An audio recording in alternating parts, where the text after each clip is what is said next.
네, 다니엘 1장을 보시겠습니다. 다니엘 1장 8절입니다. 다니엘 1장 8절 같이 읽으시겠습니다. 다니엘은 뜻을 정하여 왕의 진미와 그의 마시는 포도주로 자기를 더럽히지 아니하리라 하고 자기를 더럽히지 않게 하기를 환관장에게 구하니. 이거 마이크 너무 큰 거 아닌가요? 괜찮나요?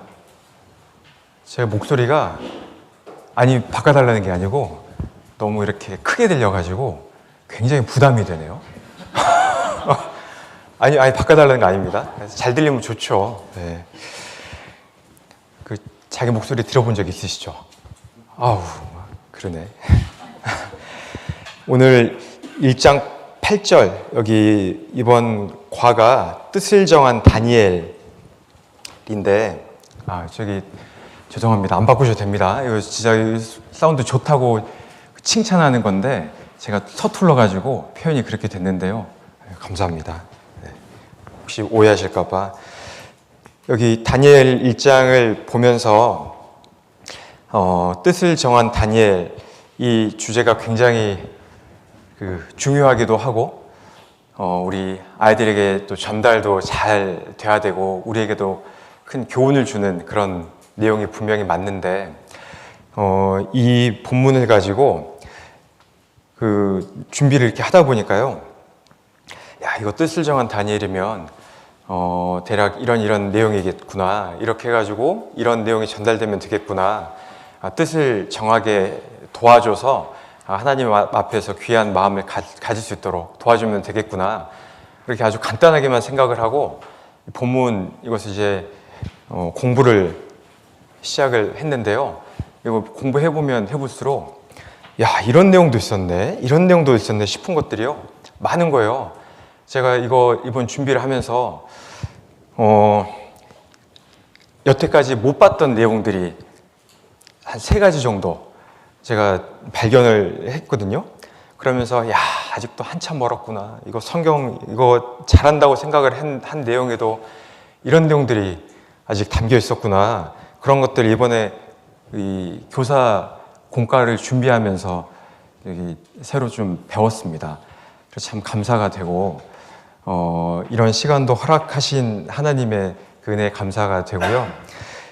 분명히 우리 여기 앉아 계시는 교사 성도님들도 이거 배우시다 보면요, 공부해 보시다 보면은 이런 내용도 있네, 이런 내용도 있네 싶을 내용들이요 꽤 많이 있을 것 같아요.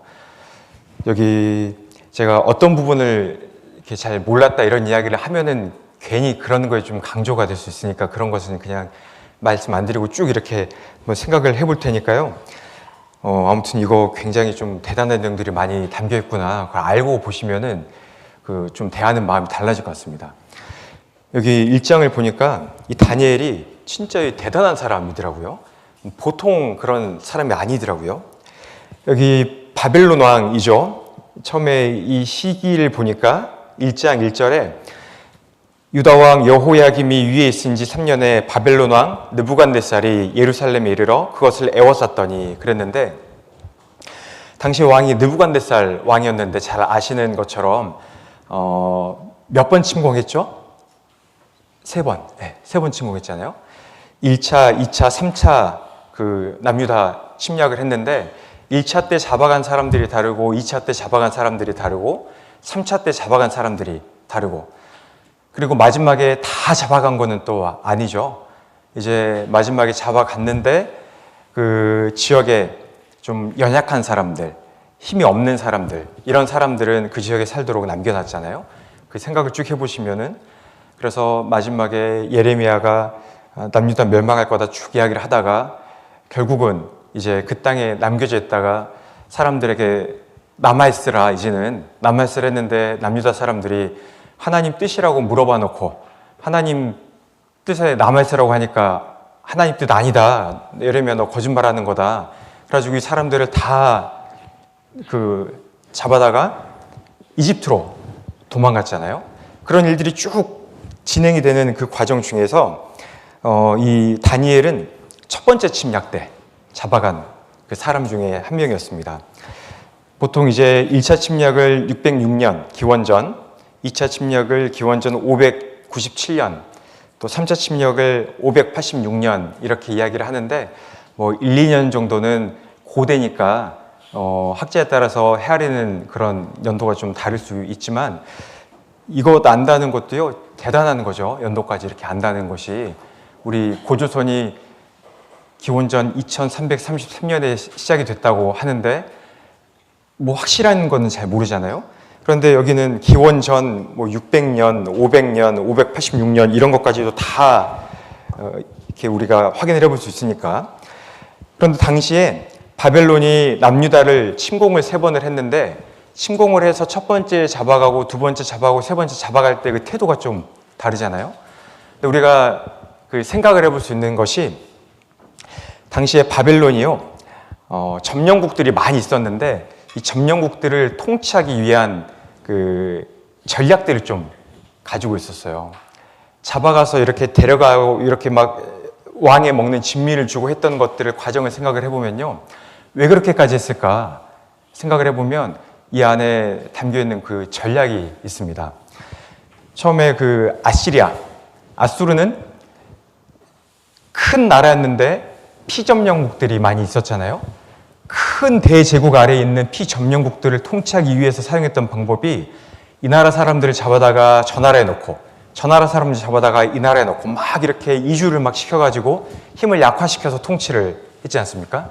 그러니까 북이스라엘에 있는 사람들을 잡아다가 다른 데로 가고 다른 이방인들을 잡아다가 북이스라엘로 데려다 놓고 그래서 북이스라엘이 뭐 사마리아 사람들 뭐 이렇게 이방인들에게 섞인 사람들이다 그 나중에 무시도 당하고 그런 배경 속에서 있는 거잖아요.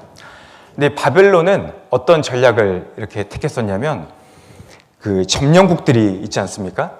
점령국들이 많은데 큰 나라잖아요. 당시에 지도를 놓고 보면 지금처럼 막 빨리빨리 갈 수 있는 그런 환경도 아니고 뭐 봉화해가지고 갈 수 있는 그 거리도 아니고 그러니까 힘이 약해지면은 피점령국들이 언제든지 반란을 일으킬 수 있는 그런 우려가 있기 때문에 잘 다스리기 위해서 피점령국들의 그 지도층들의 그 자녀들, 자제들을 데려다가 바벨론화를 시키는 거예요. 바벨론화를 시키면 이 사람들이 친바벨론화가 되겠죠. 친바벨론화가 된 이 귀족층, 왕족층 그 지도층을 데리고 이제 점령한 나라들을 다스리는 겁니다. 그러니까 어렸을 때부터 이 젊은 사람들을 데려다가 좋은 그런 환경들을 보여주면은 야 여기 진짜 좋으네. 우리 옛날에 일제시대에 그 일본에 어렸을 때부터 이렇게 태어나서 자란 사람들의 생각과 여기서 우리나라에서 태어난 사람들의 생각과 똑같은 한민족이라 하더라도 생각이 좀 다를 수 있잖아요. 그런 것처럼 당시에 그래서 여기 생각을 해보면 다니엘과 세 친구들도 그런 개념으로 잡혀간 거거든요. 이 사람들이 어떻게 큰 그 교육을 받았는지 여기 보면은 3절에 보시면 왕이 환관장 아스부나스에게 명하여 이스라엘 자손 중에서 왕족과 귀족의 몇 사람 곧 흠이 없고 아름다우며 모든 재주를 통달하며 지식이 구비하며 학문에 익숙하여 왕궁에 모실 만한 소년을 데려오게 하였고. 그러니까 이게요 바벨론에 인재가 없어서 각 나라의 좋은 인재들을 데리고 왔다 이런 개념이 아니고 그 나라에 있는 피점령국의 아주 지도층들 그 중에 젊은 소녀들을 데려다가 친바벨론화 교육을 시키려고 그런 전략 속에서 자기들의 그 나라의 뭐라 그러죠? 이렇게 힘을 강력하게 좀 통치를 하기 위한 수단으로 계획을 세워가지고 그렇게 데리고 온 거죠. 그래서 그 사람들을 데리고 와서 4절에 그들에게 갈대아 사람의 학문과 방언을 가르치게 하였고 그랬잖아요. 그러니까 바벨론 나라의 학문을 가르치고 야 너네 배우고 있었던 그런 문화랑 우리 문화랑 다르다. 우리 문화가 얼마나 뛰어난 줄 아느냐? 그 나라 문화를 쭉 가르쳐주고 방언을 가르치고 어렸을 때부터 어학연수하는 것처럼 그 나라의 언어를 가르치고, 그리고 여기 5절에 보시면 또 왕이 지정하여 자기의 진미와 자기의 마시는 포도주에서 그들의 날마다 쓸 것을 주어 3년을 기르게 하였으니, 하루 이틀도 아니고 3년을 데려다가 이렇게 가르치고 키워요. 그런데 이 사람들에게 줬던 은혜가 자기의 진미와 자기의 마시는 포도주에서 그들의 날마다 쓸 것을 주어. 왕이 먹는 음식은요 다릅니다. 당시 이 바벨론 그 왕이 먹는 음식들을 생각을 해보셔요. 전국에 있는 산의 진미를 다 가져다가, 또 왕이 먹는 거니까 그 독 검사도 이런 것도 다 했을 거고, 독이 있는지 없는지 봤을 거고, 최고로 좋은 것들을 왕이 먹었을 거잖아요. 그런데 그 바벨론 나라의 신하들 중에 왕이 먹는 음식이랑 똑같은 음식을 먹는 신하들이 얼마나 있었겠습니까? 별로 없었겠죠. 뭐 우리나라 뭐 좌의정, 우의정 이런 사람들이면 혹시 몰라요. 그런데 한 중견 관리 뭐 이런 사람들이 왕이 먹는 음식을 먹을 수는 없었을 거잖아요. 왕이 먹는 임금님 수라상에 올라가는 그런 음식들을 그 각 지역에 포로 잡아온 젊은 사람들, 그 사람들한테 주는 거예요. 그러니까 젊은 소년들의 입장에서는 이게 특권이잖아요. 자기 나라에서, 자기 나라라고 해봤자 이제 바벨론한테 멸망당한 나라들이니까 먹어봐야 뭐 좋은 거 먹었겠죠. 그런데 대제국 바벨론의 왕이 먹는 음식이랑은 좀 비교하기 어려웠을 수 있잖아요. 그리고 자기 나라는 이제 멸망하기 얼마 안 남은 상태에서 멸망을 해가지고 막 그 피란민도 있고 막 그 어렵고 복잡스러운 그 사회 환경 속에서 먹을 것도 잘 먹을 수 모르지만은 그 사람들을 데려다가 왕이 먹는 음식을 주니까 이것은 큰 특권이에요. 내가 왕이 먹는 음식을 먹는구나. 야, 여기 바벨론 진짜 좋네. 그런 생각을 갖도록 하루 이틀도 아니고 3년 동안이나 각 지역에 데려온 그 포로들, 소년들을 데려다가 왕이 먹는 음식을 주면서 바벨론의 최고의 문화를 접하게 해주면서 방언을 가르치면서 학문을 가르치면은 이 사람들이 야, 바벨론 참 좋은 나라구나, 대단한 나라구나. 그것도 3년 동안 다 익숙해진 상태에서 왕궁에서 관료로 쓸 사람들을 뽑고, 그리고 나머지 사람들은 그 점령한 그 나라, 그 사람들의 고향을 다스리는데 필요한 대로 이렇게 쓰면 그 사람들이 돌아가가지고 뭐라고 하겠어요? 바벨론 관리로 와가지고 야, 바벨론 가봤더니 이거 우리가 생각하는 이거랑 다르다. 벗어나 탈피해야 된다. 친바벨론 정책을 쓰는데 더 효과적일 거지 않습니까?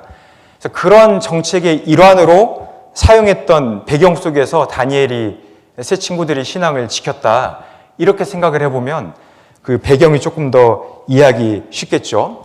그러니까 이 사람들은요, 바벨론에서 다니엘과 그 세 친구들은 보통 교육을 받은 게 아니에요. 바벨론의 여기 언어를 또 배웠다고 했는데, 당시에 바벨론이 사용했었던 그 언어가 바벨론 자기 나라들의 언어도 있었는데 그 큰 대제국에서 이렇게 지내기 위해서 아람어를 보통 통용해서 사용했다고 알려져 있거든요. 이런 배경 속에서 이 다니엘서의 일부는 또 아람어로 기록되기도 했었고, 그런데 이 사람들이 그 왕이 주는, 그러니까 왕의 명령이요, 그 보통 명령이 아니잖아요. 이 지금 포로로 잡아온 그 소년들에게 왕의 음식을 줘라, 이것은요, 이 대제국을 다스리기 위한 정책의 일환인 거예요. 그런데 정책의 일환으로 왕의 먹을 음식을 줘라 했는데 환관장이 마음대로 음식을 막 안 주고 소년들이 막 굶게 되고 그러면 정책에 반하는 거니까 큰일이잖아요. 그러니까 뒤에 그런 뭐 이야기도 이제 나오고, 그런데 다니엘과 세 친구들은 그 가운데서 뜻을 정해서 그 우상의 제물로 자기를 더럽히지 않기를 구해서 결국은 그렇게 이제 되었다. 이것이 다니엘서의 기록까지 되었고 하나님이 그 뜻을 정한 것을 보셨다. 그러니까 여기 1장에 있는 교훈이요, 이게 큰 교훈이에요. 이게 우리들에게도 교훈이 되고, 그리고 이 1장에 있는 내용을 통해서 우리 교회학교와 아이들에게도 꼭 전달이 됐으면 하는 그런 교훈들이 있습니다. 그래서 우리 그 머릿돌에 한 과로 편성이 되어가지고 우리가 배우고 또 가르치라고 한 그 뜻에는 분명히 하나님께서 아이들에게 가르쳐주고 싶은 그 신앙교육이 있으시기 때문에 이걸 정해주셨다고 생각을 합니다. 다니엘이 얼마나 어려운 중에 있었는지, 다니엘이 어떤 결심을 했는지, 결심만 한 것이 아니죠. 다니엘은 결심을 하고 어떤 행동을 했는지, 다니엘이 그 결심하고 행동을 했을 때 하나님이 어떤 복을 주셨는지, 이런 것들이 아이들 마음속에 잘 들어가면 우리 아이들도 하나님 아래서 뜻을 정해서 행동을 했을 때 복을 받을 수 있게 되니까, 그래서 오늘 이 교훈에 대해서요 좀 생각을 해보고 일주일 동안 잘 묵상이 돼서 아이들에게도 전달이 됐으면 좋겠습니다. 먼저는 이제 이것을 좀 어떻게 생각을 해볼 거냐면, 다니엘과 세 친구들을 통한 우리가 교훈받아야 볼 만한 내용들을 여기 1장 안에서 좀 생각을 해보고, 그 다음에는 우리가 교훈받을 이 내용들을 가지고 아이들이랑은 어떻게 교제를 하면 좋을지에 대해서 생각을 좀 해보고, 그렇게 좀 두 가지로 나눠서 생각을 살펴보겠습니다. 먼저 다니엘과 세 친구들이 어떤 모습 중에 있었는지, 이 안에 어떤 교훈들이 있는지를 먼저 생각을 해볼게요. 다니엘과 세 친구들은요, 당시에 신앙을 지키기 굉장히 어려운 상황 중에 있었습니다. 아까 우리 잠깐 생각해 봤던 것처럼 다니엘과 세 친구들이 겪었던 이 일장의 내용들은 국가적인 차원에서 결정이 돼서 진행이 됐던 그 큰 정책의 일환으로 그 사람들에게 교육되었던 내용이 담겨 있어요. 완전히 이 바벨론은요, 소년들을 데려다가 바벨론화 시키려고, 바벨론 사람으로 동화시키려고 모든 초점이 맞춰져 있었다는 것을 알 수가 있거든요. 그래서 여기에 먼저 그 사람들이 했던 것이 그 창시계명이잖아요. 우리 일제시대로 보면은 6절에 그들 중에 유다 자손 곧 다니엘과 하나냐와 미사엘과 아사랴가 있었더니 환관장이 그들의 이름을 고쳐 다니엘은 벨드사살이라 하고 하나냐는 사드락이라 하고 미사엘은 메삭이라 하고 아사랴는 아벳느고라 하였더라. 그랬는데 남유다 사람들이었기 때문에 그 하나님에 관련된 이름이 있었는데 그 이름들이 바벨론 신과 관련된 이름으로 다 바뀐 거예요.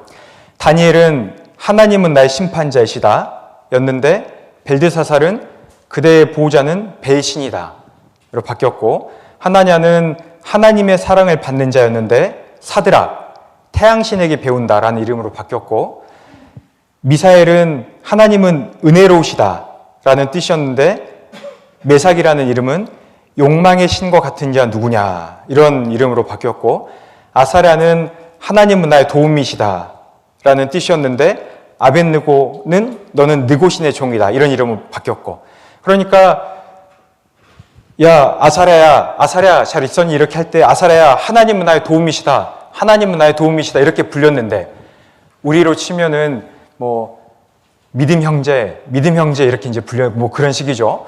불릴 때마다 하나님에 대해 생각을 할 수 있었는데 이제 바벨론에서는 너는 느고신의 종이다, 너는 느고신의 종이다 이렇게 이제 불렸으니까 이름부터가 자기소개할 때도 제 이름은요 너는 느고신의 종이다 입니다 이런 식으로 이름 속에 완전히 그 뜻이 들었으니까 이 사람들의 생각부터 아주 바벨론식으로 바꾸려고 이런 것들이 깔려 있잖아요.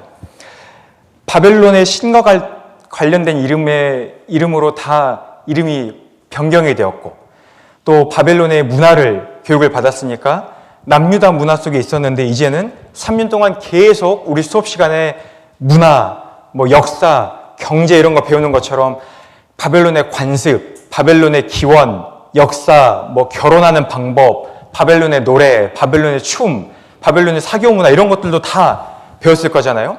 그런 것도 익숙해져야 됐을 것이고, 만나면 얼마나 익숙해졌는지 아마 테스트하고 그랬겠죠.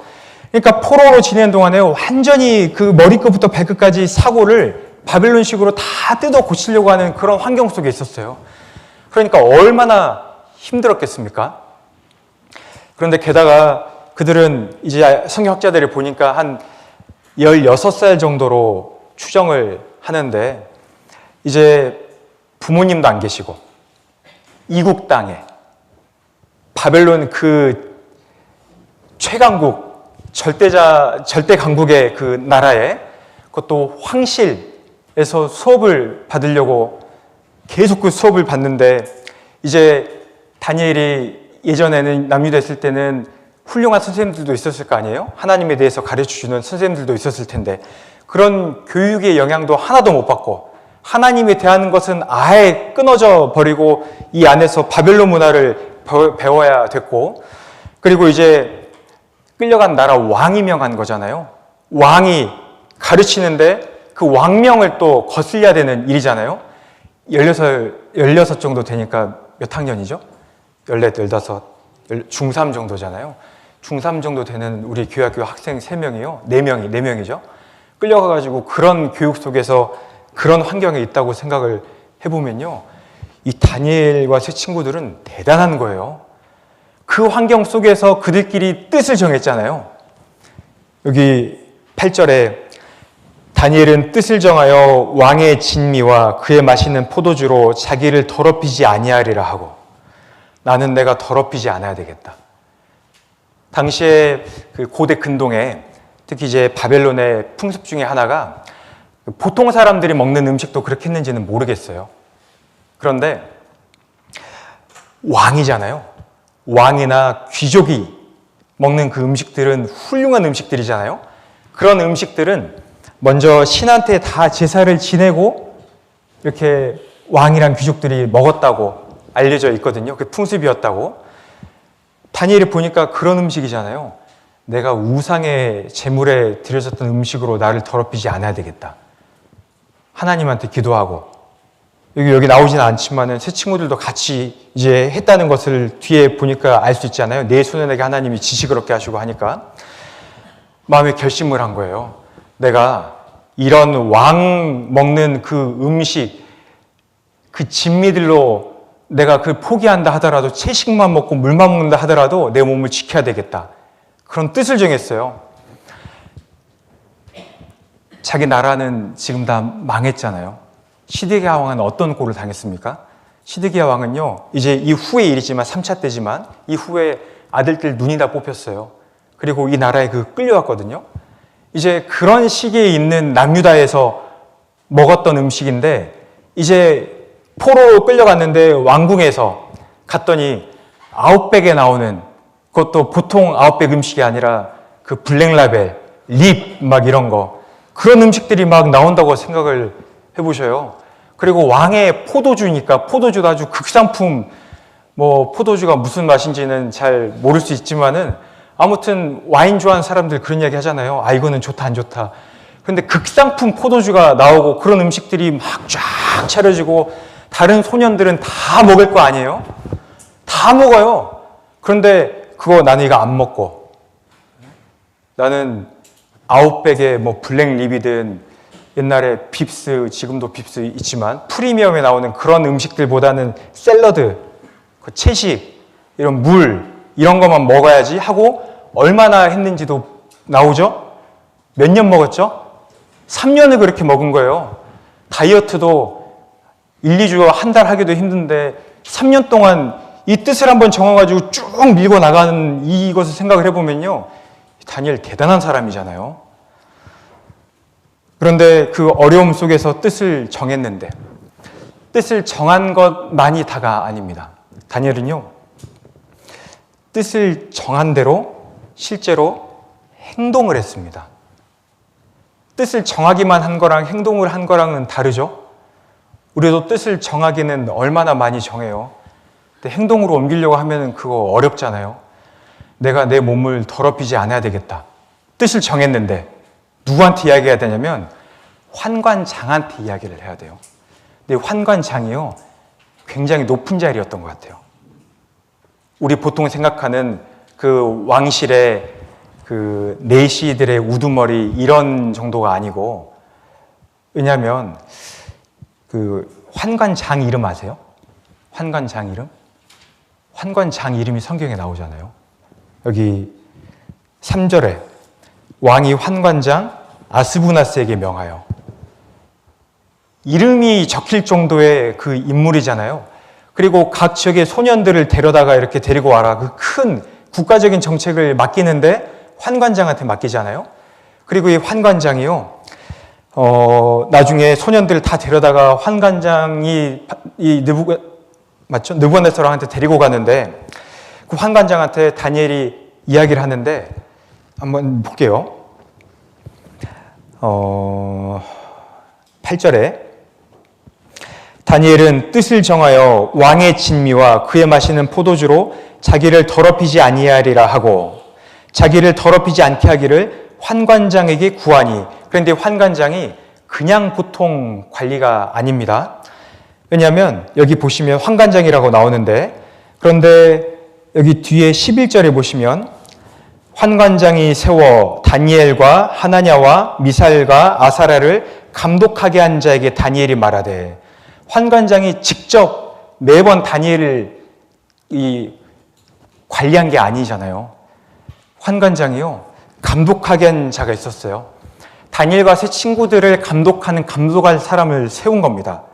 그러면 잡아온 많은 소년들이 있었을 거잖아요.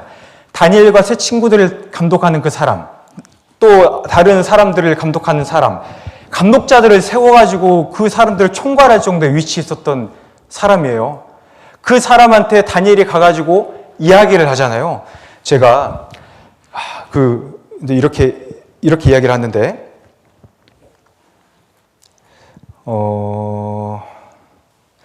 왕의 진미와 그의 마시는 포도주로 자기를 더럽히지 아니하리라 하고 자기를 더럽히지 않게 하기를 환관장에게 구하니, 저를 더럽히지 않으려고 합니다. 제가 그 왕에 나오는 진미와 포도주를 안 마실 수 있도록 해주십시오 라고 이야기를 했더니 하나님이 다니엘로 환관장에게 은혜와 긍휼을 얻게 하신지라. 여기 좀 생각을 해보셔요. 이 상황을 좀 생각을 해보셔요. 그때 당시라고 들어가셔가지고 하나님이 환관장한테 다니엘에게 은혜와 긍휼을 베풀 수 있는 마음을 주셨어요.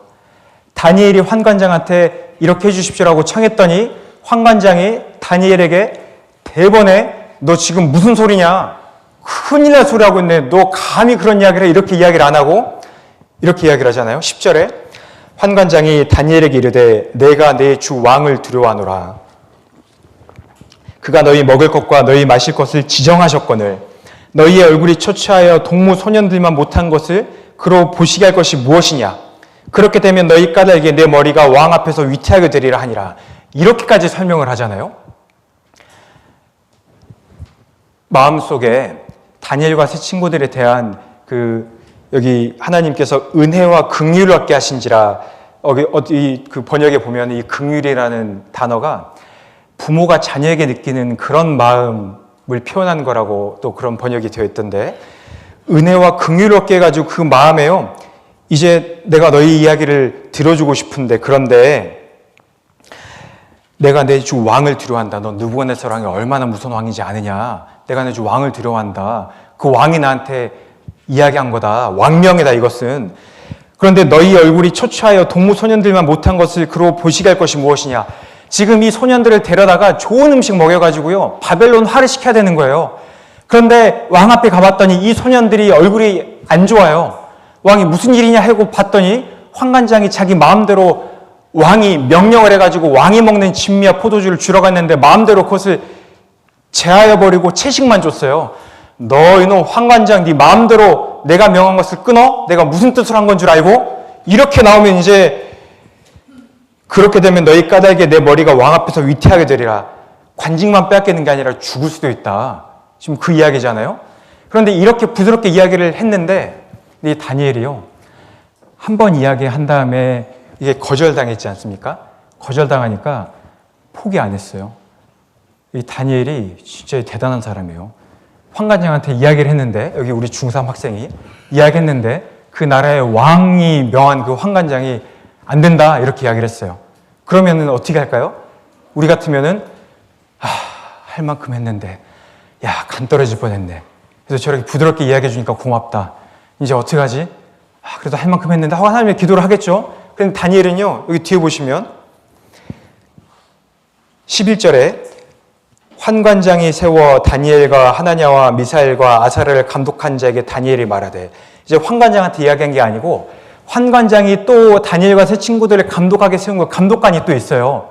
그 밑에 하급관리 정도 되겠죠. 그 감독관한테 다니엘이 또 이야기한 거예요. 다니엘이 제가 저기 황관장님한테 이야기했는데 안 됐는데, 그런데 하면서 감독관한테 가가지고 12절에 청하오니 당신의 종들을 열흘 동안 시험하여 채식을 주어 먹게 하고 물을 주어 마시게 한 후에 당신 앞에서 우리의 얼굴과 왕의 진미를 먹는 소년들의 얼굴을 비교해 보아서 보이는 대로 종들에게 처분하소서 하며, 이제 그 감독한 자에게 또 이야기하는데, 열흘 동안만 시험해봐 주면 안 되겠습니까? 저희 만약에 음식을 우리가 채식을 할 텐데 다른 사람들이랑 비교해봐 가지고 안 좋으면 그때는 마음대로 하셔도 됩니다. 근데 이렇게 좀 해주시면 안 될까요? 또 물어본 거예요. 그러니까 이 감독하는 자가 14절에 그가 그들의 말을 조차 열흘을 시험하더니, 열흘 동안 시험해보죠.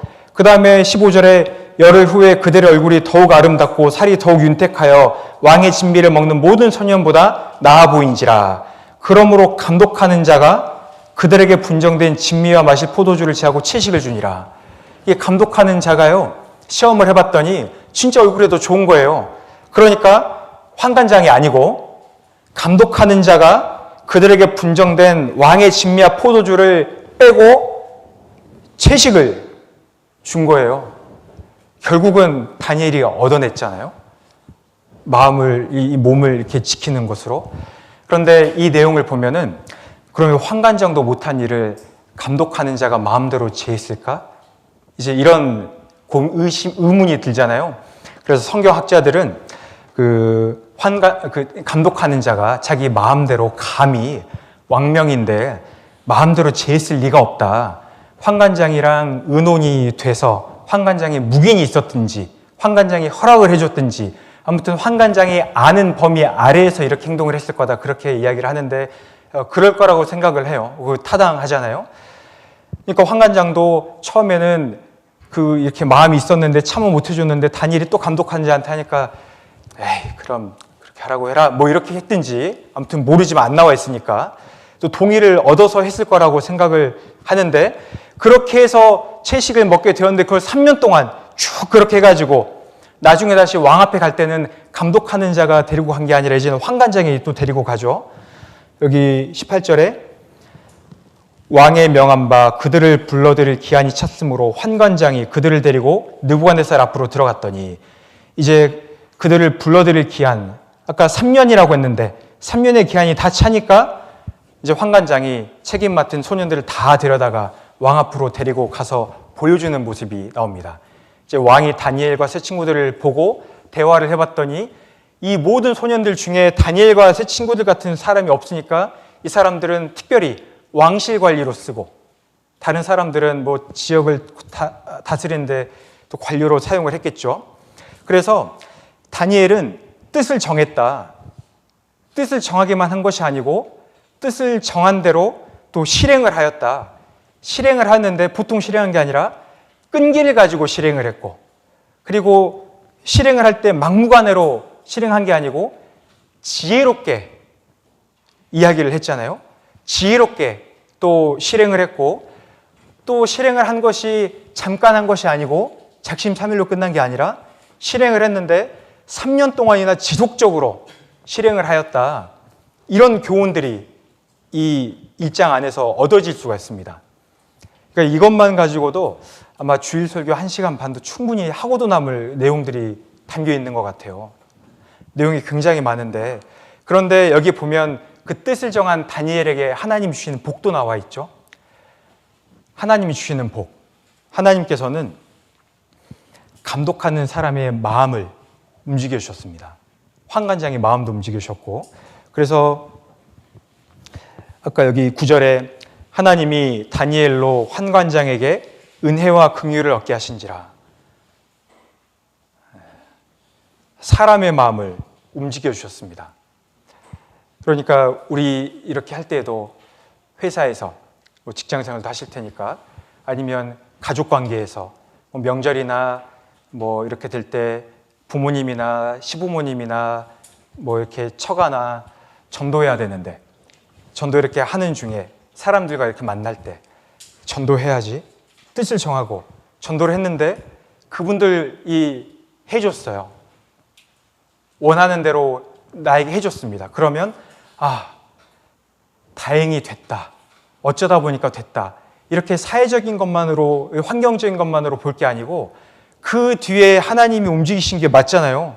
하나님이 다니엘로 환관장에게 은혜와 긍휼을 얻게 하신지라. 그런 일이 이루어졌을 때도 직장에서도 내가 뜻이 정하고 구한 것에 대해서 하나님이 그 직장 상사와 마음을 움직이신 게 맞잖아요. 그 뒤에 있는 이면을 볼 수가 있어야 되니까 당시에도 다니엘 그 소년이 이야기했는데 환관장 그 감동받은 자가 허락해줬다. 기도한 대로 됐지만 그 뒤에 있는 하나님 역사하시는 것을 보면 하나님이 그 뒤에서 다니엘과 새 친구들을 위해서 일해 주셨잖아요.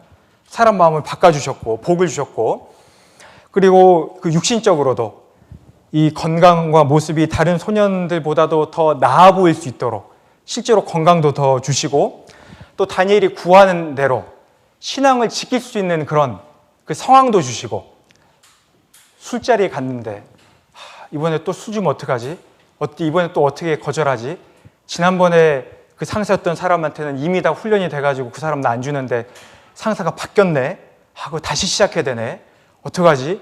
이런 그 상황 중에 있었다고 했을 때 하나님이 벗어나게 해주시는 경우들이 있잖아요. 그런 것처럼 다니엘과 새 친구들에게도 우상의 제물을 안 먹어도 되는 상황을 하나님이 해주신 거잖아요. 구하는 바를 이루어 주신 그런 복을 주셨고, 그리고 구하는 것 이상으로 주셨죠. 17절에 하나님이 이 네 소년에게 지식을 얻게 하시며 모든 학문과 제주어에 명철하게 하신 후에 다니엘은 또 모든 이상과 몽조를 깨달아 알더라. 지식을 더 주시고 학문과 제주에 명철하게 하시고, 또 다니엘에게는 더 이상과 몽조를 깨닫게 하시고, 그 그룹 안에서도 항상 전교 1, 2, 3등은 1, 2, 3, 4등은 그 사람들이 갖게 하시고 뭐 그런 거죠. 뭐 공무원 특채를 받는데 그 상위 1, 2, 3, 4등에 이 사람들이 들게 했다든지 뭐 그런 식으로 현재로 보면은 그런 또 복을 주시고, 포로로 잡혀간 나라에서 그 나라의 큰 고위 관리가 될 수 있는 높은 자리에 또 하나님이 올려주시고 이런 복을 주셨잖아요. 그러니까 1장만 해도요, 우리가 묵상할 수 있는, 교훈받을 수 있는 내용들이 어마어마하게 많이 있습니다. 그러면 이제 이것을 가지고 우리 아이들에게 어떻게 가르쳐 줄 수 있을까? 이 생각을 해봐야 되는데, 그런데 그 생각해보는 그 사이에요, 이 성경에 있는 교훈과 우리 아이들에게 가르쳐 줄 내용, 이거 생각해 보는 그 중간에 연결고리에 우리 교사 봉사하고 계시는 우리 성도님들한테 큰 위로가 되는 내용이 여기 있어요. 그게 뭐냐면 신앙교육의 결과를 볼 수가 있잖아요. 다니엘과 새 친구들이 이런 신앙을 어떻게 갖게 됐을까 생각을 해보면, 날 때부터 이런 신앙을 가졌을 건 아니잖아요. 이 다니엘과 새 친구들이 남유다에서요 잘 배운 거예요. 어린 소년이잖아요. 16살. 그러니까 어렸을 때부터 부모님한테도 배우고 듣고, 그리고 남유다에서 좋은 선생님을 만나가지고 좋은 선생님 밑에서 신앙에 대한 이 교육을 받았겠죠. 신앙에 대해서 누군가는 어렸을 때 신겨줬기 때문에 그 신앙이 이런 어려운 상황에 들어갔을 때 발현이 된 거잖아요. 맞죠? 그러니까 이 세 친구들이 남유다에서 어떤 신앙교육을 배워왔을지 그걸 우리가 생각을 해볼 수가 있어요. 그러니까 그 소년 시절에도 하나님 앞에서 성경에 기록될 만큼 큰 중요한 결심을 할 수가 있었잖아요. 우리도 어린 아이들에게 신앙을 심겨주는 것이요, 반드시 이거 남는 겁니다. 안 남는 게 아니고, 초등학생들 어려 보이잖아요. 어렸을 때부터 우리가 잘 가르쳐 준 것들이 심겨요. 변하지 않는 것처럼 보이고 철없는 것처럼 보이고, 그래도 이 다니엘과 친구들도 그랬을 거 아니에요. 어렸을 때 막 뛰어놀고 철없이 행동했겠지. 그러다 어느 순간부터 딱 그 심겨져 가지고 막 변화되어 성장이 됐겠죠. 어려 보이고 잘 안 변해 보일 수 있지만은 반드시 신앙교육이 필요합니다. 다니엘과 새 친구들이 그랬었을 것처럼 우리 학생들도요, 지금 시기에 반드시 신앙교육이 필요해요. 이런 과정을, 교육학교 과정을 잘 거쳤을 때 우리 학생들도 다니엘 이 상황 이런 것처럼 그 큰 어려움에 닥쳤을 때 신앙이 발현될 수 있잖아요. 그런데 만약에 이런 시기에 신앙 교육이 없으면, 우리가 이렇게 가르쳐주지 않으면 없어요. 어떻게 훈련도 안 받았는데 이런 어려운 상황 속에서 어떻게 믿음을 지키겠습니까? 그래서 이게요, 우리한테 은혜가 돼요. 아, 우리가 지금 하는 신앙 교육의 이 시기가 중요한 시기구나. 아이들의 신앙에 큰 전환점을 주는 그 교육이구나. 이런 것을 우리가 교훈받아 볼 수 있습니다. 이제 아이들에게 적용을 시켜줘야 되는데, 먼저는 다니엘에게 큰 어려운 상황이 닥쳤던 것처럼 우리 아이들에게도 신앙을 지키기 어려운 상황에 있다는 것을 먼저는 인정을 해줘야 됩니다. 보통은 어른들은요, 아이들 신앙생활의 어려움들을 생각을 해볼 때 흔히 에이, 그거 별거 아닌데, 그런 마음이요, 속에 좀 깔려 있을 수 있어요. 왜냐하면 어른들 볼 때는 그게 어려운 문제가 아니거든요. 그냥 뭐 그렇게 하면 되거든요. 학교 가서 성경 펴면 되지, 교회학교 가면 되지, 학원도 다니다가 머릿돌 하면 되고, 부모님한테도 교회 간다고 하면 되고, 선생님한테도 뭐 하면 되지, 쉽게 생각을 할 수가 있는데, 그런데 이 아이들에게 있는 그 어려움은 쉬운 어려움이 아니거든요. 왜냐하면 마귀가 큰 관심을 가지고 있는 대상이 어린아이잖아요. 어린아이. 그 모세가 태어날 때 마귀가 이집트의 일을 해가지고 당시에 파라오 왕한테 역사를 해가지고 뭘 했죠? 어린아이들 다 죽이는 일을 했잖아요. 그 이스라엘 사람들의 그 어린아이들, 남자아이들 다 죽이는 일을 했잖아요. 마귀가요, 어린아이들 공격하는데 관심이 있어요. 왜냐하면 미리 싹부터 잘라놓으면 훨씬 쉽거든요. 이 사람이 나중에 커가지고 성장이 탁 돼가지고 신앙이 되었을 때 그 사람 신앙을 넘어뜨리기는 어려운데, 어렸을 때부터 싹을 끊어놓으면 훨씬 쉽거든요. 그러니까 마귀가, 하나님 볼 때는 똑같은 영혼인데 마귀가 귀한 한 영혼 그거 끊어뜨릴 때 사람이 생각하는 것처럼 힘을 조금만 쓸까요? 아니면은 마귀가 할 수 있는 최고의 힘을 쓸까요? 자기의 생각할 때는 최고의 전략을 쓰는 거예요. 이 한 영혼으로 봤을 때 그 영혼을 무너뜨리기 위해서 이 영혼에게 제일 힘든 그 수단을 쓰는 거거든요. 그러니까 아이들 입장에서는 아이들이 놓여 있는 이 상황이요, 굉장히 어려운 상황인 거예요. 어른들 볼 때는 쉬워 보이지만, 그래서 그걸 먼저 인정을 해줘야 돼요. 아이들에게, 야, 너네 힘들겠다, 말만 하지 말고 진짜 힘든 거예요. 힘들겠다, 그런데 그거 별거 아니야, 해봐, 이렇게 이야기하지 말고 진짜 힘들겠다, 이거 알아줘야 돼요. 아이들이 세상 문화 속에 있을 때 바벨론 문화를 배워야 되고, 바벨론 문화를 익혀야 되고, 바벨론의 그 타락한 그 성적인 문화, 뭐 개방적인 문화, 우상 숭배하는 문화, 그런 문화들을 익숙하게 돼야만 되고, 잘 익숙하게 되느냐 못 되느냐가 평가를 받고 그 안에 살아가야 되고, 다니엘 가서 친구들이 그랬던 것처럼 우리 아이들도 이제 세상 속에서 살아가잖아요. 요즘 초등학교 저학년들도요, 다 뉴진스 알고요, 또 뭐 알더라? 아이브? 네, 뭐 장원영이 뭐 예쁘다 안 예쁘다 그런 이야기도 하고 막 춤추고 벌써 그래요. 그래서 아빠 밤양갱이 뭐야? 그러더라고요. 자기는 모른대요. 친구들 다 아는데. 그러니까요, 그런 문화 속에서 지금 벌써 살아가는데 마귀는 그걸 주입시키려고 막 하는데 그 안에 신앙 지키기가 아이들은 어려워요. 어렵다는 것을 먼저 알아줘야 되고, 그리고 그 아이들이 뜻을 정할 수 있도록 도와줘야 되잖아요.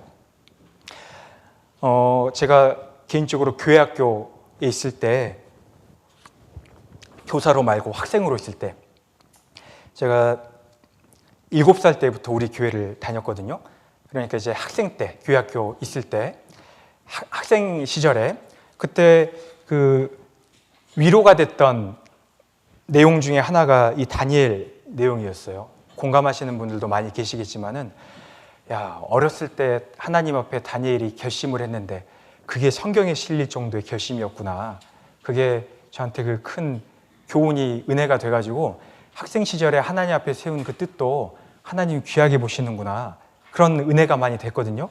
우리 학생들이 하나님 앞에 뜻을 세웠을 때요, 그게 그냥 그 어리광식으로 어린 마음에 세우는 그런 뜻이라고 보면은 안 됩니다. 그 아이들도요, 하나님 보실 때는 귀한 뜻을 세웠을 수 있어요. 우리가 옆에서 도와줘서 아이들이 뜻을 정하잖아요. 그러면 그게 어쩌면은요, 그 아이의 인생에 놓고 봤을 때에는 자기 인생에서 제일 중요한 그 전환점이 되는 그 뜻을 세우는 그 순간이 될 수도 있는 거예요. 그러니까 아이들에게도 뜻을 세울 수 있도록, 그런데 우리 아이들이 뜻을 세우는 그것이 큰 뜻이라는 것을 먼저 우리 선생님들이 인지한 상태에서 도와주면 훨씬 나을 것 같습니다. 그리고 다니엘이 뜻을 정했던 것은 다른 뜻을 정한 게 아니라 세상과 구별되기 위한 뜻을 정하는 거죠. 우상의 제물로 자기를 더럽히지 않기를 구했으니까. 우리 아이들 뜻을 정하게 이제 도와주자고 머릿돌에 나오던데 어떤 것을 도와줄까? 구별되는 것을 좀 도와줬으면 좋겠다는 그 바람이 머릿돌에 좀 담겨 있는 것 같아서, 대신에 이제 구별은 되지만 세상의 공부도 열심히 해야 되고 신앙 공부도 열심히 해야 된다. 이거 두 가지를 같이 가르쳐 줘야 될 것 같습니다. 어떤 아이들은 세상 공부는 덜 해도 돼요. 교학교 공부만 해도 돼요. 이런 아이들도 있고 반대인 경우도 있고, 세상의 공부도 열심히 해야 되고 대신에 동화되면 안 된다. 다니엘은 바벨론 문화와 학문에 열심히 해가지고 제일 뛰어났지만 동화되지 않았잖아요. 자기 믿음을 지켰던 것처럼 세상 공부도 열심히 하지만 동화되면 안 됩니다. 동성애 교육 벌써 초등학교 때부터 배워요. 그래서 그 남자, 여자, 그 가운데 성, 세 가지 성을 요즘 학교에서도 배우더라고요. 그런 것들이 있다. 세상에서는 그렇게 한다. 그런데 성경에서는 이렇게 가르쳐주고 있다. 안 상태에서 배워야 된다. 이걸 이제 알려줘야죠. 진화론을 배운다. 그런데 그것은 학문이다. 성경에서는 창조론을 가르쳐주신다. 창조론이 맞는데 이제 살아갈 때 우리가 도움이 되기 때문에 학교 공부도 해야 되는 거다. 보통 하는 게 아니라 잘해야 된다. 잘 알고 있어야지 구별할 수 있으니까 같이 할 수 있도록. 그리고 이제 결심을 하도록 도와주는데 아이들 수준에서 할 수 있는 결심을 도와주면 좋겠고요. 그리고 이제 결심을 했으면 행동할 수 있도록 도와줘야죠. 행동할 수 있도록 용기를 가지고 황관장에게 이야기했던 것처럼 용기를 가지고 한번 해볼 수 있도록, 그리고 용기를 가지고 또 감독 맡은 자에게 다시 또 이야기했던 것처럼 안 됐다고 포기하지 말고 안 됐으면 다음날 다시 또 해볼 수 있도록 끈기를 가지고 행할 수 있도록, 그리고 끈기를 가지고 해보는데 지혜롭게, 막 무턱대고 막무가내로 하는 게 아니라 지혜롭게, 근데 지혜롭게 하는데 그 지속성을 가지고 3년 동안 했잖아요. 그러니까 일주일 동안 해보자. 그렇게 이번에 나왔던데 일주일 동안 하루만 하는 게 아니라 한번 좀 이렇게 쭉 해볼 수 있도록, 그렇게 하면 하나님께서 복을 주신다. 하나님이 실제로 움직이십니다. 아이들도요, 뜻을 정하고 그렇게 행동하잖아요. 하나님 앞에는 귀한 한 영혼이기 때문에 하나님께서 그 아이들을 위해서 능력을 베풀어 주세요. 그 아이들이 그걸 느낄 수 있도록, 내가 뜻을 정하고 해봤더니 진짜 해주시네? 이것을 아이들이 느낄 수 있도록 하나님이 그 사람을 한 명의 신앙인으로 보시고 도와주십니다. 일을 해주시니까 우리 일은 그것을 옆에서 도와주는 거죠. 그래서 이번에 아주 중요한 주제를 맡겨진 것 같아요. 우리 선생님들이 아이들에게 전달을 이렇게 잘 해주시고 옆에서 독려를 해주실 텐데, 아이들이 하나님 앞에서 한번 뜻을 정해보고 한번 행해보고, 그리고 행한 대로 하나님 일해주시는 거, 하나님의 역사하시는 것을 경험해 볼 수 있는 그런 분반 시간과 또 공과와 일주일이 되었으면 좋겠습니다. 기도하시겠습니다.